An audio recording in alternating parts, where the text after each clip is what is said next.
What's up, guys? It is Jonathan with One Big Impact. So let's make this video quick. I just wanted to make sure I did make it. Is low carb good for training? Now, let's be completely honest. 90% of the people that I see that are following a low carbohydrate diet are not working out. Now, you're going to be like, I know somebody's going to be like, well, keto athlete and this and that person. Okay. If there's 1,000 people or 10,000 or 100,000 people that are low carb, you may know one famous one that is not even famous, like Instagram popular or something like that, that trains that way. I'm not saying it can't be done, and obviously for the big majority, all of our bodies are a little bit different. Now, I personally have previously tried to switch to low carb in a strength phase, and it did not absolutely work for me. Now, I've been doing some research, and from what I have found out, if your repetitions are higher, meaning if you're doing bodybuilding, CrossFit, strongman, or anything like that, where your repetitions are higher, the rest periods are shorter, then it's probably not going to be optimal. Okay. And maybe if you're in like a strength phase of powerlifting where your volume is higher, meaning you have higher sets above 3. So, but on the adverse side of that, on the other end of that, is it good for powerlifting or peaking specifically? Actually, kind of. It's kind of okay. And here's a couple reasons it's kind of okay. Because you have something in your body called ATP, adenosine triphosphate. Basically, it's your energy source that you use to be able to produce maximum force when you're lifting weights or doing a deadlift or a squat or running or whatever. After you eliminate that from your body, it takes 3 to 5 minutes to be able to replenish that. Now, if you're peaking on a powerlifting phase, maybe you're doing doubles, singles, or triples, and you are not doing 4 sets of 12 of anything or something like that, then it could potentially work okay. The problem is, where did you transform from one part of that phase to the next? When you are doing a strength phase on powerlifting, your reps are going to be higher. Your volume is going to be higher. You're going to be doing sets of 6, maybe even sets of 8, depending on how your program's going and how you like to be able to formulate it or how your coach has formulated it.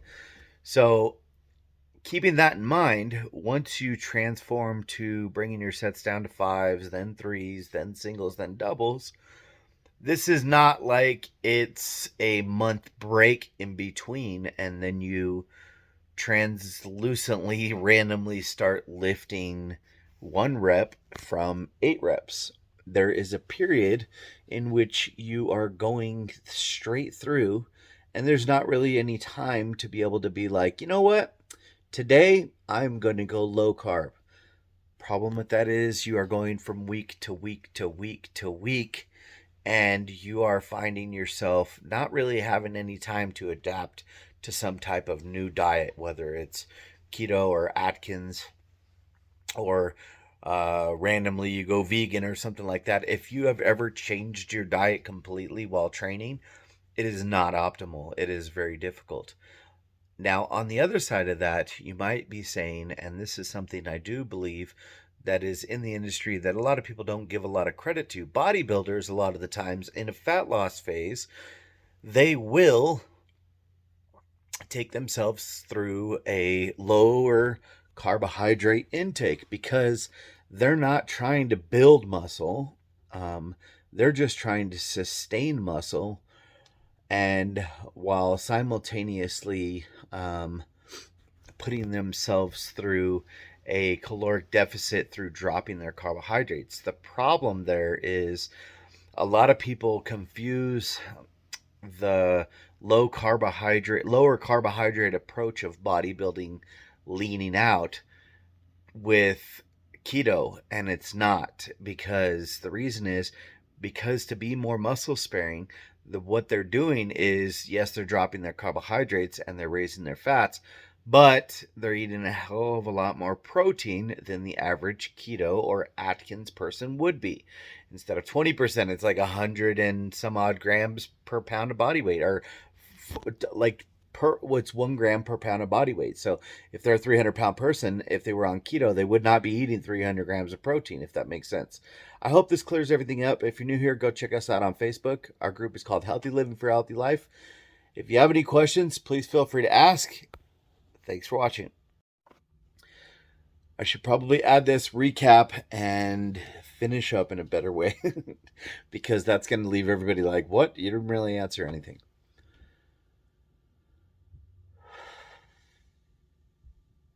If your reps are lower, then it's okay.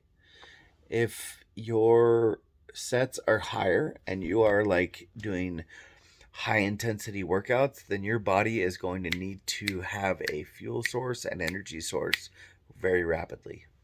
If you are running and you're doing long distance running or something like that, a lot of long distance runners will use ketosis as a way to teach their body to adapt, because that's a low steady state continuous thing, like marathon running and stuff. And I was low carb and it worked fine. I have also tried powerlifting and got to a point to where it was absolutely not helpful. Keep in mind, okay? Keep in mind, I was trying to put myself into a caloric deficit while still doing keto, okay? While still doing powerlifting. That could be a huge factor. So you will have to practice on yourself and see what is optimal. You got to also remember, if you randomly switch, you're prepping for something, whether it's bodybuilding or if it's powerlifting or strongman or whatever it is. If you're prepping for something, I would be very careful about fucking with your diet or changing something drastically coming into a peaking phase, because if you have been working for 4 or 6 months or 3 months or even a month on getting stronger or whatever, and then you randomly go and fuck with your diet and then you can't lift shit, and you do that multiple times, you're going to really fuck yourself. Not only that, but also remember, your leverages will change.